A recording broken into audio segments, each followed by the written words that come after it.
અમદાવાદની અંદર જે પ્લેન દુર્ઘટના થઈ એમાં બીજા પેસેન્જરોની સાથે ગુજરાતના પૂર્વ લોકપ્રિય મુખ્યમંત્રી વિજયભાઈ રૂપાણી પણ હતા અને એમના મૃત્યુ પામવાના સમાચાર મને મળ્યા છે. વિજયભાઈના જવાથી ગુજરાતે એમનો એક પનોતો પુત્ર ગુમાવ્યો છે.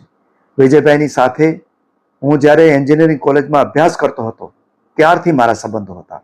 એક વડીલ મિત્ર હતા, માર્ગદર્શક હતા અને ગુજરાતની અંદર ખૂણે ખૂણેથી જાણકાર હતા. એમની વિજયભાઈ પાસેથી ગુજરાતને અને ભારતીય જનતા પાર્ટીને હજી પણ ખૂબ મોટી અપેક્ષાઓ હતી. એમના કામ કરવાની શક્તિ પણ હતી, પરંતુ પરમાત્માએ આપણા બધાની વચ્ચેથી ઓચિંતા જ વિજયભાઈને જૂટવી લીધા છે. ત્યારે વિજયભાઈના પરિવાર ઉપર, ખાસ કરીને અંજલિબેન અને એમના પરિવાર ઉપર જે આફત આવી છે એમાં મારી સંવેદના અંજલિબેન અને પરિવારજનો સાથે છે.